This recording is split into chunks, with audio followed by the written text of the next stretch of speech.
Liver আমাদের second largest organ, কিন্তু বর্তমানে এই গুরুত্বপূর্ণ অঙ্গটি একটি অতিমারী বা প্যান্ডেমিক দ্বারা আক্রান্ত। Fatty liver. আপনি ডাক্তারের পরামর্শে বা রুটিন হেলথ চেক আপের জন্য পেটের আল্ট্রাসাউন্ড করালেন, দেখলেন অন্য কোনো অ্যাবনর্মালিটি নেই, কিন্তু দেখা গেল লিভারের ক্ষেত্রে গ্রেড 1 কি গ্রেড 2 ফ্যাটি লিভার এই ইমপ্রেশনটি আছে। চিন্তায় পড়ে গেলেন। নমস্কার, আমি ডক্টর দীপজ্যোতি সরকার। পালস বিটের আজকের এই এপিসোডে ফ্যাটি লিভার নিয়ে বিশদে আলোচনা করব, সঙ্গে থাকুন। ফ্যাটি লিভার মূলত দুই প্রকারের।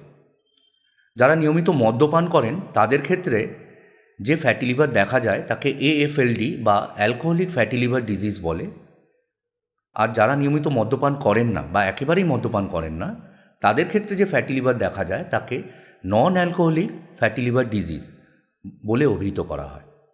এই non alcoholic fatty liver disease বা NAFLDকে আজকাল MASLD বলে অভিহিত করা হয়, যার পুরো কথাটি হলো metabolic dysfunction associated steatotic liver disease. তাহলে ফ্যাটি লিভার আসলে কি? সামগ্রিকভাবে লিভারে অতিরিক্ত ফ্যাট ডিপোজিশনকেই এবং তার জন্য লিভার এনলার্জ হয়ে যাওয়া এবং লিভারের যে নর্মাল ফ্লেক্সিবিলিটি বা নমনীয়তা সেটা নষ্ট হয়ে যাওয়া, এই সামগ্রিক কন্ডিশনকেই কিন্তু ফ্যাটি লিভার বলে অভিহিত করা হয়। এখন মাইক্রোস্কোপিক স্তরে বুঝতে হলে আমাদের যে লিভার সেল বা হেপাটোসাইটস, এর মধ্যে স্বাভাবিক মাত্রার থেকে বেশি পরিমাণে ফ্যাট, মূলত ট্রাইগ্লিসারাইড যদি জমা হতে থাকে এবং সেলটি যদি ফুলে ওঠে, এই কন্ডিশনকেই ফ্যাটি লিভার বলে অভিহিত করা হয়। এর পরবর্তী পর্যায়ে ওই লিভার সেল বা হেপাটোসাইটসগুলি ক্রমাগত নেক্রোসিস হয়ে নষ্ট হতে থাকে। এই কন্ডিশনকে ন্যাশ বা নন অ্যালকোহলিক স্টিয়াটোহেপাটাইটিস বলে। এর পরবর্তী পর্যায়ে ওই নেক্রো সেলের জায়গায় কোলাজেন ফাইবার গঠিত হয়ে লিভারে স্কারিং বা লিভার ফাইব্রোসিস হয়। আরও পরবর্তী পর্যায়ে দেখা যায় সেটা হলো লিভার সিরোসিস, যেটা কিন্তু মোটামুটি ইরিভার্সিবল। আসুন জেনে নিই এই ফ্যাটি লিভার কেন হয়, এই রিস্ক ফ্যাক্টরগুলিই বা কী কী। যে কোনো লাইফস্টাইল ডিজিজ যেমন কার্ডিওভাস্কুলার ডিজিজ কিংবা ডায়াবেটিস মেলাইটাস, এর যে রিস্ক ফ্যাক্টরগুলো, ফ্যাটি লিভারের রিস্ক ফ্যাক্টরগুলো মোটামুটি সেই রকমই।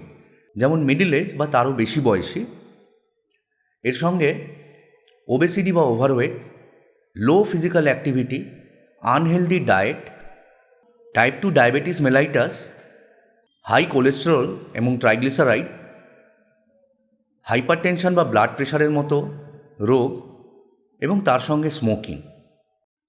এখন আসুন দেখি এই ফ্যাটি লিভার ডায়াগনোসিস বা গ্রেডিং কিভাবে করা হয়। প্রথমেই যেটা জানলাম যে আল্ট্রাসাউন্ডের দ্বারা ফ্যাটি লিভার ধরা পড়ে। গ্রে স্কেল আল্ট্রাসাউন্ড গ্রেডিং আর অ্যাটিনুয়েটিভ ইমেজিং, এই টেকনিক দ্বারা ফ্যাটি লিভারের গ্রেডিং করা হয়। এরপরে আসে হচ্ছে ট্রানজিয়েন্ট ইলাস্টোগ্রাফি বা ফাইব্রোস্ক্যান, যার দ্বারা ডিগ্রি অফ ফাইব্রোসিসটা বোঝা যায়। তবে গোল্ড স্ট্যান্ডার্ড ইনভেস্টিগেশন হলো লিভার বায়োপসি। এছাড়া কিছু ব্লাড টেস্টও অত্যন্ত জরুরি, যেমন ALT বা alanine transaminase, AST aspartate amino transferase, আর ELF এনহ্যান্স লিভার ফাইব্রোসিস। এই সমস্ত রক্তের টেস্ট ফ্যাটি লিভার নির্ণয়ের জন্য অত্যন্ত জরুরি। তাহলে ফ্যাটি লিভার থেকে মুক্তি পাওয়ার উপায় কী? ইনিশিয়াল স্টেজে মানে ন্যাশ পূর্ববর্তী যে grade 1, grade 2, grade 3 fatty liver, এটা কিন্তু খুব সহজেই রিভার্সেবল। শুধুমাত্র লাইফস্টাইলের কিছু চেঞ্জেসের মাধ্যমেই এই ফ্যাটি লিভার থেকে সম্পূর্ণ মুক্তি পাওয়া যায়। যেমন ওয়েট কন্ট্রোল বা ওয়েট রিডাকশান। দেখা গেছে মাত্র 10% ওয়েট কমালেই ফ্যাটি লিভার 80 to 90% কিন্তু রিভার্সড হয়ে যায়। এর সঙ্গে হেলদি ডায়েট, এক্সারসাইজ বা ফিজিক্যাল অ্যাক্টিভিটি খুবই জরুরি, যে ফিজিক্যাল অ্যাক্টিভিটির মধ্যে আপনার ঘাম ঝরে। এর সঙ্গে আপনাকে ডায়াবেটিস মেলাইটাস বা হাইপার টেনশন, ব্লাড প্রেশার এগুলো থাকলে এগুলোকে কন্ট্রোল করতে হবে মেডিসিনের দ্বারা। আর তার সঙ্গে স্মোকিং এবং অন্যান্য নেশাকে সম্পূর্ণ পরিহার করতে হবে। ন্যাশ বা নন অ্যালকোহলিক স্টিয়াটোহেপাটাইটিস, এই পর্যায়ে কিন্তু কিছু ওষুধের দরকার পড়ে, যেমন ভিটামিন E, পায়োগ্লিটাজোন, এটি একটি অ্যান্টি ডায়াবেটিক মেডিসিন, এবং এর সঙ্গে আরসোডিঅক্সিকোলিক অ্যাসিড, এই ওষুধটারও ভীষণ ভূমিকা রয়েছে। এর পরবর্তী পর্যায়ে লিভার সিরোসিস এই পর্যায়ে কিন্তু বেশিরভাগ ক্ষেত্রে লিভার ট্রান্সপ্ল্যান্টই একমাত্র মুক্তির উপায়। আশা করছি ফ্যাটি লিভার বিষয়ে খুব অল্প সময়ে কিছু তথ্য আপনাদের সঙ্গে শেয়ার করতে পারলাম।